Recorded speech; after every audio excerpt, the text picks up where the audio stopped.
Today we're going to be talking about MW3 and if it's worth it. I know there's a lot of heated debate around the game and whether or not it's a full price game at $70 or it's a $70 glorified DLC. Regardless of that, we'll go ahead and kind of talk through the campaign, multiplayer, as well as zombies, and kind of rate each of those individually. We'll go ahead and start off with the campaign. We had a week early to play that, and in general, it was kind of a whack campaign. It was probably one of the worst campaigns I think I've ever played from Call of Duty. I don't normally go through and play through all of them. Obviously, in recent years, they've allowed us to play a little early. And before, you could play in offline mode or whatever, and you could play some pretty cool Call of Duty campaigns, usually around 6-7 hours on their first casual playthrough. With this one, it was super short, like 3.5 hours casually, anticlimactic, not very entertaining or good, and a majority of the weapons you used within the campaign were MW2 weapons, even though there were 22 out of the 36 weapons currently in MW3 were available in the game, but you kind of had to use them through open world missions and exploration, which you're really not going to do unless you spend a ton of time in the campaign. So overall, I think it was a huge miss. Maybe you could justify the length of the campaign as saying, hey, you know what? Maybe there's going to be raids and they're going to support it with XYZ. But we already know that that's not the case. They're not going to drop any more information on this, at least until we get MW4 or whatever the case is.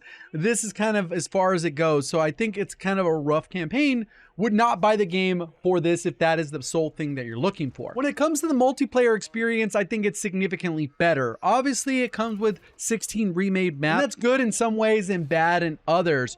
One of the reasons that's bad is because if people have already played it, maybe they don't want to play it. But the good thing is there's tons of people that have never actually played those maps in Call of Duty since they came out so long ago. I think 2009 or something like that. So we're like at 14 years since that. And a lot of people maybe never played those. On top of that, in general, in Call of Duty's history, generally when they would add new maps to the game or they try to reinvent the wheel with new maps, I would say that like 9 out of 11, 9 out of 12 of them generally sucked. We'd end up with 3 good maps and 9 auto skips. At least with this, we know that a majority of the maps are good. There's still some garbage maps in the mix because there was garbage maps back then, but the ratio is much better, especially with the voting system. You generally get at least a good option to vote with, and people vote for that, and you just play the better map. So that being said, it's good. I know for the longest, we always wanted Modern Warfare 2 remastered, and that would be the multiplayer experience we wanted, but that never came. They decided to package it as this, and we basically get all those maps, kind of basically what we asked for. But as the Call of Duty community does, they generally get upset, regardless if it's good change, a bad change, no change at all. They will be upset. So you kind of got to expect that part of it. We do get the 36 new weapons, which is nice. It is a little on the light end, I think. Normally we've gotten like 39 weapons at a launch, 45 weapons at a launch. But this time around, it is good because it's not like we have 4 launchers or a lot of these other weapons. We have a pretty decent selection of rifles, SMGs, and the majority of the weapons that you want to use. And that's on top of all the carry forward. If you already had MW2, you probably got a chance to level up and unlock all the old weapons from Modern Warfare 2. They're being integrated into Modern Warfare 3 from day one. And if you never bought MW2, you're starting off with all of those guns or access to those 77 guns, which is kind of nice. In terms of gameplay, they brought back all the characteristics of Call of Duty that we like. Minimap spawns are much better than the beta, and I think they'll continue to improve those. And they've continued to go out of their way to essentially make it feel like as much as it can, like an older Call of Duty in terms of the gameplay loop.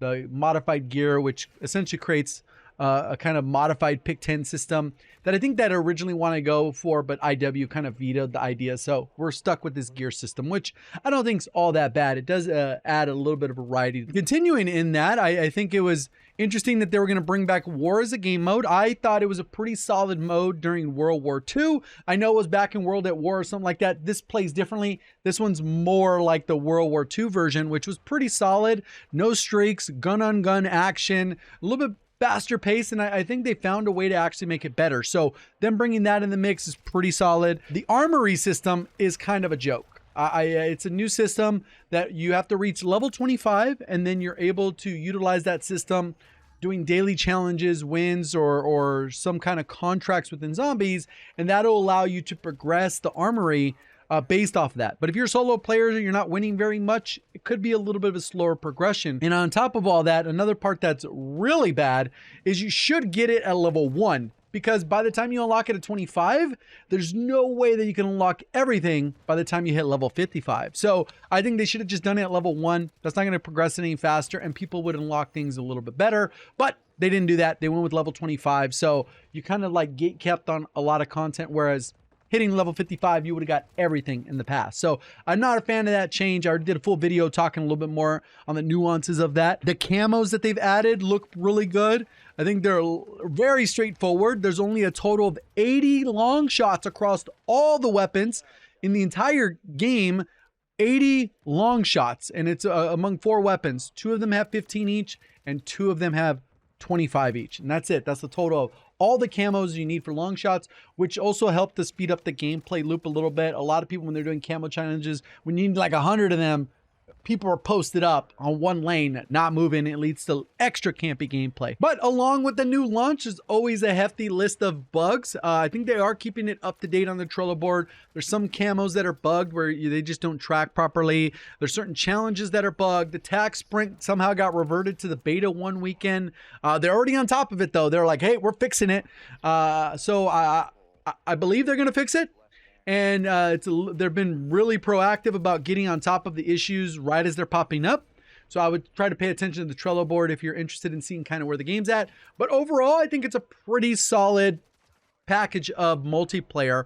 I would probably put it right around 7.5. I think once the bugs get fixed, probably be around an 8. We know we have a year full of DLC. They're bringing back carry forward from MWIII maps. They're bringing some tried and true favorites, probably Shoot House, Shipment. So you'll be able to do those types of things, and a variety of brand new DLC maps, which people probably won't like, because like I said, Call of Duty people, they do not like the new maps generally. They play them, they're like, this map sucks, and then just continue to play the old ones. So I think overall, you're gonna get your money's worth. If you want to level up, it probably takes you about 15 to 20 hours to reach max level. That's with double XP, so maybe around 40 hours of gameplay if you just want to reach level 55. If you're doing the full camo grind, probably like 5-6 days played easily if you're trying to do the camo grind. So tons and tons of content, even though there is SBMM, but that's not going anywhere, unfortunately.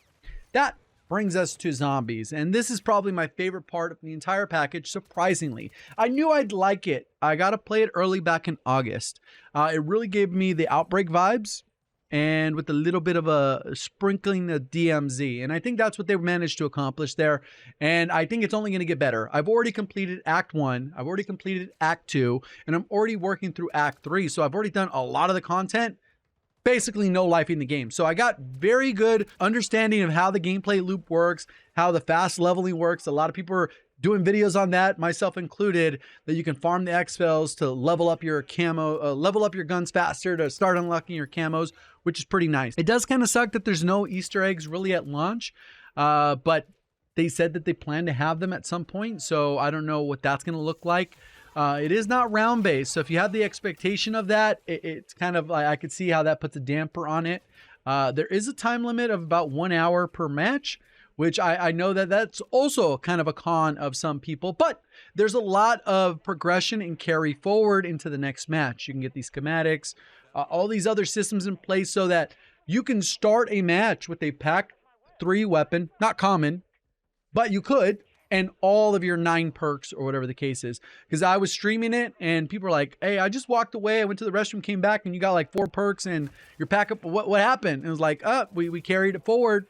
We were ready for this mission, and we juiced up our characters with all the things we've been collecting, and we can carry those forward. Kind of similar to like an armory or stash, like contraband system that we had in DMZ. It's also used for perks, ether tools to upgrade your rarity, and those types of things.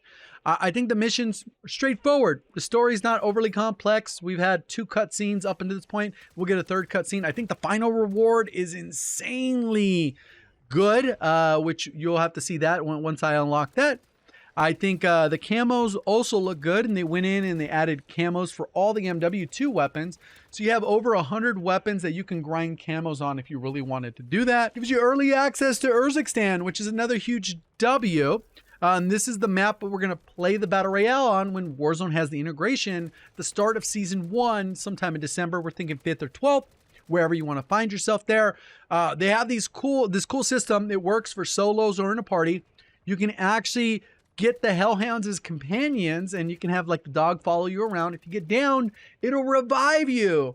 So it's kind of one of those things that it's super helpful. One drawback or super positive is that there's no PvP. So there is a little bit of a loss of that sense of randomness where somebody could just roll up on you and kill you. But this also does allow it so people are able to complete their content the way they want, and whether they want to take their time or smooth and go through it. You can do really whatever you want, and you can really interact with other players.